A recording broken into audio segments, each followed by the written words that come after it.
All right, I think we are good to go. Dooby.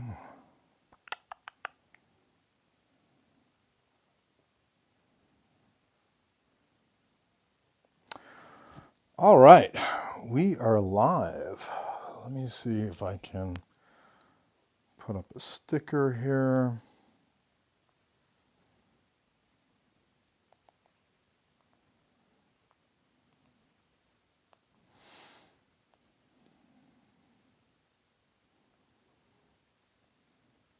Okay, boom. Hey, Maggie, what's going on? How are you? Thought I would go live on this specific issue. Is everyone kind of up to date as to what is going on with Harry and Chris to some degree? Hey, girl. Hey, Jeannie. Because it's been a wee bit of a learning experience on my part to catch up as to what's been going on. And I'm still in the process of, oh, you know what? I should end the live and I should make this my icon. Guys, I'm going to start the live in literally 1 second, okay? In 1 minute, I'll be I know I added a box around it. Where the hell? There we go. Boom. Better. I'm happier with that now. All right, that's a little bit clearer. Hello again, Jeannie. Hey, Annie, what's going on? So I am just catching up. Hey, Clover. I'm just now catching up on what's been going on with Harry and Chris. And I'm not fully caught up on everything. I am still catching up on the individual stories. I'm still trying to catch up. Yeah, so Z, when you say yay, because I still don't understand what happened with them. So, just so you guys know, I am doing my best to connect with each of the women involved to the extent they would like my help in order to help on that specific issue. Because as of right now, unfortunately, I feel as though there's been a lack of coordination. And as a result of that, a lack of a cohesive narrative, which is leading to a lot of confusion about what is going on because you don't really have a united story. And I think that's making it real easy for these guys to basically say there is no story. And so I don't want to go into really, hey, Francesca, I don't really want to go into the details per se as to what is going on until I get a chance to speak to each of the people involved. But I do know at least enough to be able to say I'm very disappointed in Harry and Chris's conduct. And hey, Yuma, lovely to see you again. And I think that both of them need to take actual accountability. Now, they held alive no more than a few days ago, I think, or a day or two ago, where they tried to take accountability. And in my opinion, it was the exact opposite. I, Gwen, I love Gwen. Gwen just said Tweedledee and Tweedle dipshit. And so here's what I will say that I am aware of, okay? And I know that right now, Harry and Chris, you two are looking into legal representation. And I know that your reasoning for doing that is to protect yourselves. But I also think part of it is to intimidate the people involved. And I think that's gross. And both of you two should know better than doing that. And I know that both of you have tried to take advantage of the fact that there's not a cohesive story out there to start to try to paint your own narrative, which is basically your narrative is those bitches be crazy. And that is a disgusting narrative for you two lads to have, because those women that you're calling lunatics, those women that you're saying are crazy, I know one of those women extremely well. And I can attest to the fact that she's definitely not crazy. She's definitely not a lunatic. She definitely would not be doing this for attention. And you two are barking up the wrong tree by trying to dismiss what these people are saying by saying that they're all lunatics, when I know for a fact one of them sure as fuck aren't. And I think it's gross that when these women came out to call you out for your bad behavior, your immediate response was to paint them as crazy cat women who simply want to take you down or destroy your reputations. And I would say it was surprising, but it's actually pretty par for course for people, especially people who are involved in politics, to engage in that sort of rhetoric. Now, I want to be super clear. I have done a couple of lives with Harry in the past. I think I've done like one live with Chris. I've never had an issue with Harry. I've never had an issue with Chris. I've never disliked Harry. Chris has always given me the heebie-jeebies. And this is not a cancel Harry or cancel Chris live. Okay? Not yet. Not until I speak to each of the women involved, at which point I'll be armed with the facts and the receipts to perhaps change my mind at that point. But at this point, I know enough information to know that you two did wrong. And that how you guys addressed this was, I don't know if it was reprehensible, but it was supremely disappointing. And it absolutely engaged in grape culture type behavior and rhetoric in order to defend yourselves. And both of you, what's disappointing, both of you should know better.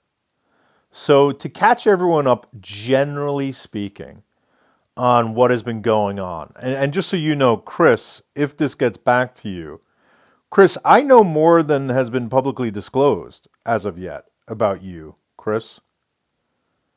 And I want to say that very clearly, Chris, so that people do get this back to you. Chris, I know more than what has been publicly disclosed about you. And the arrogance and dismissiveness that you displayed in that 35-minute live, where you and Harry, quote unquote, addressed this, I'll knock that smug fucking smile off your face real damn fast. If you ever host a live again like that, where you're making fun of what it is the women were saying, mocking it, treating it disrespectfully, championing the idea of getting gifts while you're trying to address a serious topic, and then addressing the women as lunatics. Because, Chris, all the stuff about you has not yet come out. But I'd be sure happy to help that happen, Chris. So I would respectfully suggest that you start taking this a little bit more seriously and start treating it with the respect that it deserves. Because how you acted during that live was gross. Fucking gross. So the stuff about Chris has not yet come out, but it's pending. But what I can say that has come out pertains to Harry. And what has essentially happened is as follows. Harry has somewhat been exposed as a fuckboy. Now, I will say and preface every statement I make from here on out to state that these are allegations. This is what has been told of me. This is what I've been informed. All I am stating is my opinion on these facts, not that I am asserting the truth of the matter of the statements that I will be making. All I can do is report on what it is has been told to me directly and what it is I've seen on TikTok, but the summary of which is that Harry is a fuckboy.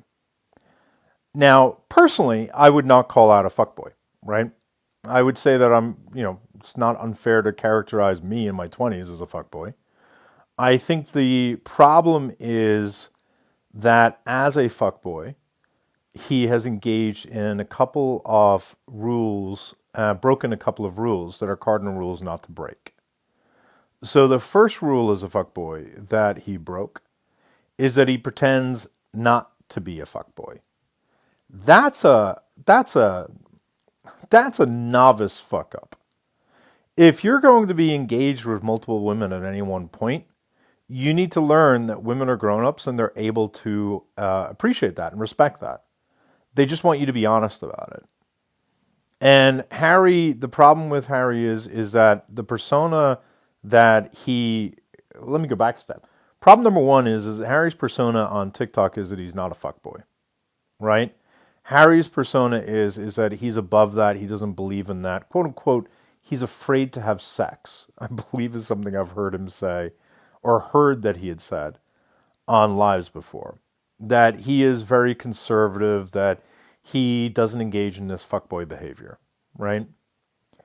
So problem number one, don't lie about being a fuckboy. Problem number two is that if you're going to be engaging with multiple women, hey Lenny, if you're going to be engaging with multiple women, I'm not going to attack you for that. I'd be a hypocrite if that was the case. I've absolutely talked to multiple women at one point, right?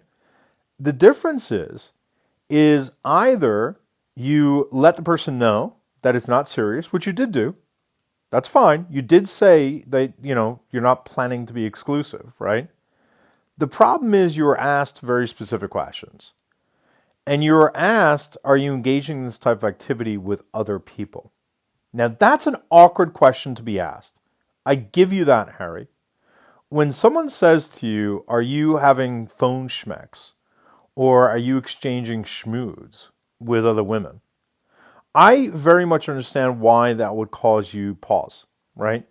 Because you don't want to disclose what you are doing with other people. And you seized on that as your argument. You basically said you had a right to your privacy, which I agree with you on that, right? And you don't have to tell people if you are engaged with other people sexually. But the problem is if someone asks you, are you engaged with other people sexually right now while I'm being engaged with you sexually? Your response needs to be, I'm not comfortable answering that question. The alternative response is, I don't want to answer that question. And in so giving that response, you're setting a boundary. The person is asking about, you did say you're not going to be exclusive per se. You did say that you're looking for fun. But when someone's asking you a very direct question, are you being sexual with other people? And you respond no, when you're actually being sexual with a whole bunch of other women, that's now a problem. Because that's what's going to make the person feel icky after the fact. That's going to make the person feel as though they were taking advantage of after the fact. That's going to make the person feel as though you have been you had to lie to them in order to procure sexual favors from them. You didn't have to do any of that. You didn't have to lie to them. And you did lie to them. And I understand your argument. When you said we're not exclusive, that you were opening the door up, that you were talking to other people. I understand that. But they then asked you, are you doing this with other people? And your response was no. You affirmatively lied. And the problem with that is that that's going to prompt a person to feel more comfortable with you and potentially even more connected with you. And that's going to therefore lead them to potentially be more vulnerable with you, to potentially engage in more smexual type of conduct with you. Atlantic, I love your catchphrase. Messy, messy, messy. Now, I'm not going to be a hypocrite, right? I don't think it's appropriate to call people out for things that you don't think are morally wrong, right? What he did by lying was morally wrong. You should not have done that. And in my opinion, had Harry just simply come out and said, I should not have done that. I was wrong for doing that. I was selfish for doing that. I wanted to portray the image of me being an innocent non-fuckboy. And I was trying to protect that image at all costs. Had you done that, I wouldn't have an issue. I wouldn't be hosting this live right now, to be honest with you. Had you come out and said, hey, you know what the women said is actually true, there would have been no issue whatsoever, in my opinion. I mean, I wouldn't have ragged on you. I wouldn't have held a live on you. I wouldn't have tried to, put a spotlight on it because, when I think of the array of infractions that you can engage in, lying to someone about the fact that you are engaged in multiple schmexual conversations, that's not ranking up there very high. I think it's wrong, but it's not ranking up there very high. My problem with it and why I'm pretty fucking pissed right now at you, Harry, is that your response instead was for you and Chris on a public live was to say that all these women were lunatics and crazy. That pisses me off. Because they're not lunatics and crazy. Nothing they said, from what I understand, is a lie. You may think that what they said is not a big deal. You may think they're over-exaggerating the harm. You're entitled to have those opinions. But calling them crazy lunatics, fuck you for that. I have absolutely talked to women on TikTok who have ended up, in my opinion, demonstrating mental illness. And I think the people in my community know I've literally gone to lengths not to talk about their mental illness in regard to things that they have done that are wrong. Because I know of the harm that that stereotype causes. And I also know that it's almost a microaggression at this point. The idea of, or a macroaggression at this point. The idea that when a woman says you've done anything schmexually inappropriate, for you to just call them crazy. Because it just feels like you're making a move to discredit them immediately. And it's gross and it's inappropriate. And that's what you guys did. You tried to get ahead of the story by painting all of them as crazy lunatics. And it's fucked up, bro. It's fucked up. So my issue with you, Harry, and Chris, again, I'm going to let this be known. Chris, I know exactly what you did, brother. I know exactly what you've done. And I know it has not come public yet. And again, I would say you need to stop being so goddamn smug and disrespectful about this, Chris. But the stuff that came out about Harry, again, just very quick high-level summary, but there will be more details very soon. Harry was engaged in sexual conversations with multiple women at the same time, while at the same time purporting to those women not to be in multiple schmexual conversations and relations. Right now, again, had he come out and said, I should never have lied to those women, and I should have been honest and said, hey, I'm actually talking to multiple women, but I don't want to disclose who. That's what he should have done. The standard of conduct, from my standpoint, the highest level of moral integrity, when they asked, are you talking to other women right now? Your answer should have been yes. And you didn't want to do that. So what you ended up doing instead, what you could have done then, is said, I don't want to disclose, or I want to keep that private, which is sort of implicitly letting the woman know you are talking to other people, but you don't want to put it on the record because you don't want there to be a record of you being a fuckboy. Okay, that could have been acceptable. But instead, you guys held a 35-minute live. And these 6 bullet points are the things that pissed me off. And I'm kind of thinking we should watch the whole 35 minutes, but there's really a couple of key clips